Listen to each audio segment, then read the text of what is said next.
नमस्ते, मी राजश्री. माझ्या चॅनलमध्ये तुमचं खूप स्वागत आहे आणि माझ्या चॅनलला नवीन नवीन रेसिपी बघण्यासाठी माझ्या चॅनलला तुम्ही सबस्क्राईब करा आणि बेल आयकॉनने बटन दाबा. आणि मी नवीन जे शिकणारे असतात मुली, त्यांच्यासाठी मी कशी कणिक मळायची ते तुम्हाला सांगते आणि किती प्रमाण असतं ते पण सांगते तुम्हाला. आणि माझ्या माझ्या प्रत्येक रेसिपी बघण्यासाठी तुम्ही माझ्या चॅनलला सबस्क्राईब करा. चला चला तर मग आपण साहित्य बघूया. हे गव्हाचं पीठ आहे, हे मीठ आहे, चवीपुरते आपण मीठ त्याच्यात घालणार आहात. आणि ही कणिक मळल्यानंतर तेल लागणार आहे. हे पाणी घेतलंय. आणि नवीन जे असतील त्या मुली त्यांच्यासाठी मी सांगते की एक फुलपत्र घेतलं तरी त्याच्यात एक पोळी बनते मोठी साईज, आणि 2 फुलपत्र घेतले तर 3 पोळ्या बनतात. मग तुम्ही छोटी तुमच्याकडे जे साईज असेल वाटी किंवा काही त्याप्रमाणे तुम्ही करू शकता. हे बघा, मी आता तुम्हाला असं दाखवलं. ह्याच्या बघा मला 5 पोळ्या होते, कारण मी हे 3 फुलपात्र घेतलेले आहेत. आणि आता तुम्ही असं बघू शकता वाटल्यास. आणि मी बघ हे असं करते आणि ह्याच्यात चवीनुसार मीठ घालते. हे बघा, हे एवढं तुम्ही म्हणजे अर्धा टेबलस्पून आहे हा मीठ. आणि सगळं असं करायचं, मिक्स करायचं आणि पाणी हळूहळू घालायचं. हे असं मळत राहायचं हळूहळू. कणिक छान घट्ट आणि परत लुसलुशीत कणिक मळायची. एकदम पाणी ओतायचं नाही. पाणी ओतलं तर सैलसर होती कणिक आणि छान पोळ्या होत नाहीत, चपात्या होत नाहीत.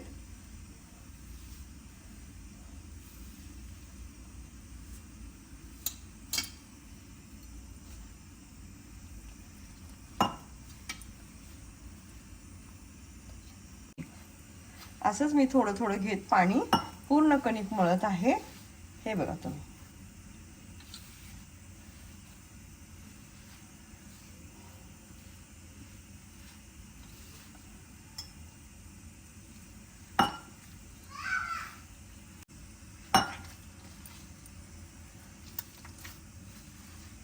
हे असा गोळा तयार झाला पाहिजे. हे बघ. आणि असं 10 मिनिटं ना कणिक मळून ना ठेवायची छान.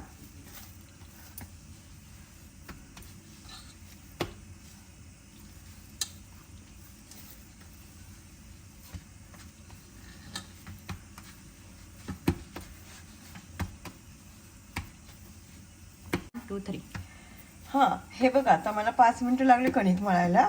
एकदम लुसलुशीत कणिक झालेली आहे. आणि अशीच कणिक मळायची, कारण खूप पातळ झाली तरी त्याला खूप पीठ लागतं ना कोरडं. त्यामुळं अशीच पोळी कणिक मळली पाहिजे. हां, मी आता थोडंसं तेल लावून ठेवते. असं घेतलं थोडंसं आणि मऊ झाले ना ही, तर असंच मी करून ना ठेवते. आणि वरून झाकून ठेवायचं, कारण कोरडी पडणार नाही कणिक, म्हणून झाकायचं नेहमी. आता मी हे बघा झाकून ठेवते आणि 5 किंवा 10 मिनिटं तरी ही कणिक ठेवायला पाहिजे. नंतर पोळ्या चपात्या करायच्या. हां, आता 10 मिनिट झालेलीत आपण कणिक भिजवून ठेवलेली. आता मी बघा हे उघडते आणि चपात्या करायला सुरुवात करते. पहिला तेलाचा हात लावून घ्यायचा हाताला, म्हणजे कणिक चिटकणार नाही. आता मी एवढी कणिक घेतलेली आहे. असं करा, किंवा तुम्ही जर नवीनच आहात तर तुम्हाला एकसारखे तुम्ही गोळे करून ठेवू शकता. हे असं कणिक भिजवायची ह्याच्यात पिठामध्ये आणि असं लाटायचं. आणि काय करायचं, ह्याला आता आतून तेल लावायचं. असं तेल लावून झालं की वरून पीठ असं टाकायचं. मग हे फोल्ड करायचं असं. मग आतून परत थोडंसं तेल लावायचं. आतून तेल लावलं की वरून जास्त लागत नाही आणि पोळी छान राहते. आता मी हे केलं, पोळीचे दुमड पोळी 4 पदरी असं लाटायचं. परत कणिक भिजवायची आणि काठ लाटायची. जर तुम्ही नवीन आहात, तुम्हाला शेप बरोबर येणार, तर तुम्ही शेपकडे लक्ष देऊ नका. तुमचा शेप कसाही आला तरी चालेल, फक्त तुम्ही गोल पोळी हे काठ छान लाटता येईल असं बघा तुम्ही फक्त.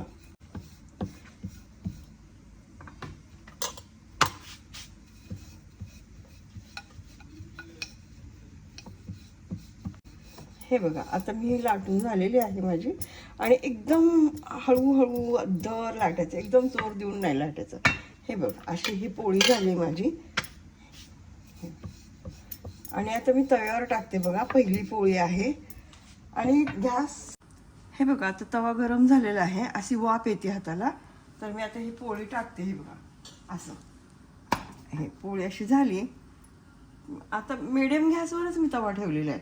अगोदर गरम केल्यामुळं तो ना कडक होत नाही पोळी. जर थंड तव्यावर टाकली तर तुम्ही पोळी तुमची गरम होणार.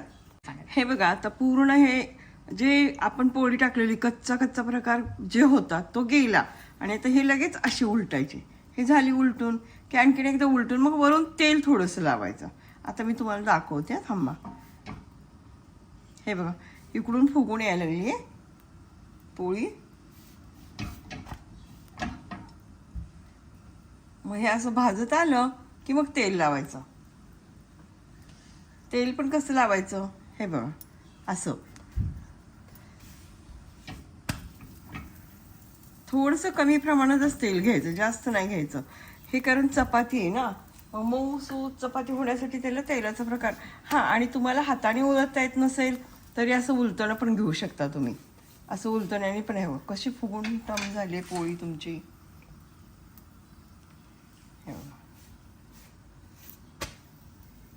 हे बघा आता ही अशी वाफ येते.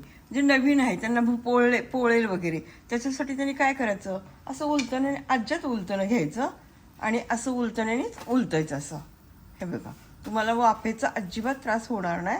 आणि असं पोळी भाजली जाईल चारी बाजू गोल गोल सगळी. हे बघा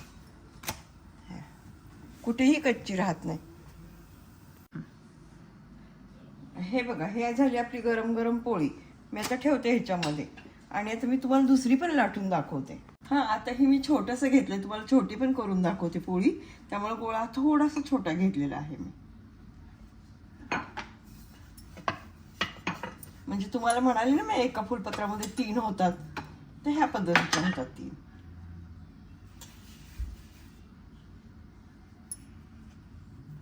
हे पीठ टाकण्याचं कारण काय, पीठ टाकली की छान पोळी फुलते आणि वरून तेल पण कमी लागतं त्याला. हे बघा मी तर आता अशीच घेऊन लाटते, पण तुम्ही असं पण करू शकता. मी असंही जसं हे त्रिकोण आहे तसंच मी लाटते, पण तुम्ही गोल करून पण लाटू शकता. कारण पदर तसेच निघतात. तुम्हाला पदर पण मी काढून दाखवते त्याचे. आणि अज्जात पोळी लाटायची एकदम, हे चपाती लाटायची एकदम. आणि पीठ जास्त लागत नाही बघा. आणि लुसलुशीत कणिक झालेली आहे ना, त्यामुळे पिठाचं प्रमाण पण एकदम छान. तुम्हाला दाखवल्याप्रमाणे मळा आणि त्याप्रमाणेच तुम्ही करा, तर एकदम छान होते. आणि कशी होते ते पण मला करून सांगा तुम्ही, पोळी कशी होते ती. हे बघा आता ही झाली लहान पोळी. आता मी हे तव्यावर टाकते. हे बघा ही झाली मोठी पोळी आणि ही झाली छोटी पोळी. आता हे पण बघा, हे पूर्ण पाणी सुकलं जातं ह्याच्यातलं. हे बघा अशी होते. मग उलटायचं, लगेचच पलटायचं. हे बघा आता हे झाले असे कोरडी. आता ही साईड आपण उलटून बघायचं. हे बघा हे असं होते. आणि ह्याच्यात पीठ वाटलं तर असं हे करायचं तुम्ही. नेहमी मिडियम गॅसवर ठेवायचं. आणि बघा जर तुम्ही फुल गॅस ठेवला तरी तुमची पोळी करपणार. आणि एकदम लो मिडियमवर ठेवला तरी ती पोळी भाजली जाणार नाही. आणि एकदम जास्त मिडियम ह्याच्यावर ठेवला तरी तुमची पोळी वरून भाजली जाईल पण आतून कच्ची राहील. आणि तुम्हाला वाटेल की ही पोळी कच्ची आहे. आणि आता बघा मी काय सांगते, हे बघा इकडून किती छान असं हे झालेलं आहे. हे पण हवा जात नाही आहे इथून. ह्याचं तोंड म्हणजे घडीची पोळी म्हणतात ह्याला. आणि हे वाटेल की तुम्हाला कच्चं आहे, हे कच्चं नाही आहे, वाफून निघालेलं आहे. तुम्हाला नवीन जे करणार आहेत त्यांना वाटेल की हां ही बाबा कच्ची राहिली आपली पोळी, पण कच्ची नाही आहे ही पोळी, कारण ह्याची वाफून निघालेली आहे. आपण काय केलेलं आहे, मीडियम गॅसवर भाजतो ना. हे बघा सगळ्या बाजूनी भाजली की नाही. हां हे बघा आता मी तुम्हाला दाखवते. हे पदर बघा, हे 1, हे 2, 3, हे 4 पदर आहेत बरोबर. बघा 4 घडीची पोळीचे 4 पदर. हे बघा 1, आतमध्ये 2 पदर आहेत. हे बघा हे 4. आणि हे पण पहिली मी तुम्हाला केलेली दाखवते ना, ह्याला पण 4 पदर आहेत. हे बघा ह्याला पण 4 पदर आहे. 1, 2 आणि हा एक त्याला चिपकून बसलेला 3, 4. आणि आता ही चपाती म्हणा किंवा पोळी म्हणा, कोणी पोळी म्हणतं, साधी पोळी म्हणतं, कोणी चपाती म्हणतं. तर आम्ही तर चपातीच म्हणतो. पण हे तूप लावून परत तुम्ही लहान मुलांना देऊ शकता, तूप गूळ, किंवा तुम्ही खाऊ शकता, किंवा मस्तपैकी चहाबरोबर खाऊ शकता तुम्ही. एकदम लुसलुशीत आणि छान, आणि खारीसारखी टेस्ट येईल. थोडं नमक मीठ पण भरपूर टाकलेलं आहे ना मी ह्याच्यामध्ये, तर छान लागते. चवीपुरतं, जास्त मीठ पण नाही, चवीपुरतं आहे. तर तुम्ही चहाबरोबर पण खाऊ शकता. हे एकदम मस्त लागते. हे बघा मी तोडून दाखवते तुम्हाला. हे बघा, आणि पदर पण बघा. हे प्रत्येक घडीवर पदर आलेले. हे बघा, हे बघा 4 पदर. आता हे बघा, मी तुम्हाला पोळीचं प्रमाण, प्रकार सगळं सांगितलेलं आहे. आणि आता तुम्ही नक्की करून बघा, नक्की करून बघा, आणि तुम्ही मला सांगा कशी झाली, काय झाली, आणि कमेंट करून सांगा की ह्याच्या पुढे मी आणखीन तुम्हाला काय नवीन सांगू शकते किंवा बोलू शकते. नवीन काय असेल तर तुम्ही नक्की कमेंटमध्ये सांगा मला. आणि सबस्क्राईब करा,